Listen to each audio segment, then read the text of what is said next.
Hello friends, இன்னைக்கு நம்ம இசை கிச்சன்ல 2 நிமிஷத்துல செய்யக்கூடிய புளி தண்ணி எப்படி செய்யலாம் வாங்க பார்க்கலாம். இது வந்து சாதத்துக்கு நல்லா இருக்கும். சாதத்துக்கு வந்து இது தொட்டுக்கிறதுக்கு வெறும் துவையல் இருந்தா கூட போதும். எப்படி செய்யலாம் வாங்க பார்க்கலாம்.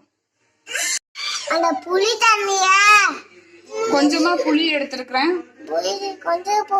ஒரு 4-5 பல் பூண்டு தட்டி வச்சிருக்கிறேன். ஒரு வரமிளகாய் கிள்ளி வச்சிருக்கிறேன். கொஞ்சமா ஒரு கொத்து கருவேப்பிலை எடுத்து வச்சிருக்கிறேன். சாணிக்கு தேவையான எண்ணெய், கொஞ்சமா கடுகு, தேவையான அளவு உப்பு.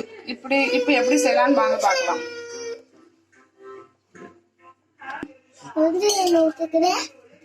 ஒரு ஸ்பூன் அளவுக்கு எண்ணெய் ஊத்திக்கிறேன்.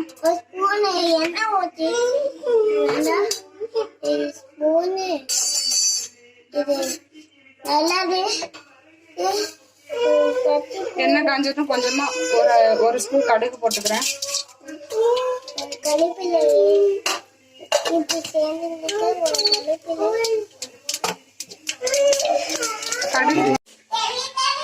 கடுகு போட்டாச்சு. தட்டி வச்சிருக்க ஒரு பூண்டு போட்டுக்கிறேன். ஒரு வரமிளகாய், ஒரு கொத்து கருவேப்பிலை.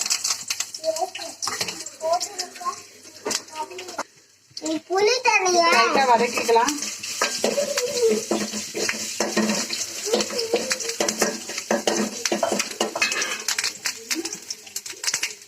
இப்போ புளி ஊற வச்சிருக்கல, அந்த தண்ணியை கரைச்சி ஊத்திக்கிறேன்.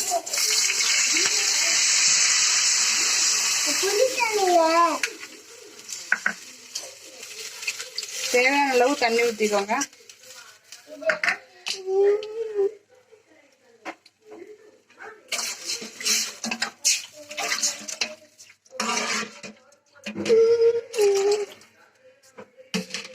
இப்ப லைட்டா நொர பொங்கி வரட்டும், அடுப்பு ஆஃப் பண்ணிக்கலாம்.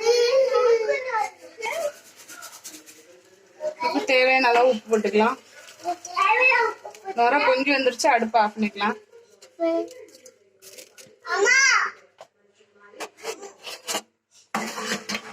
நல்ல உப்பு கரையிற வரைக்கும் செஞ்சு விட்டுக்கலாம்.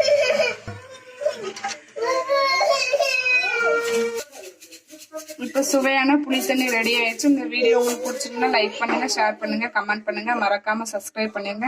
தேங்க்யூ.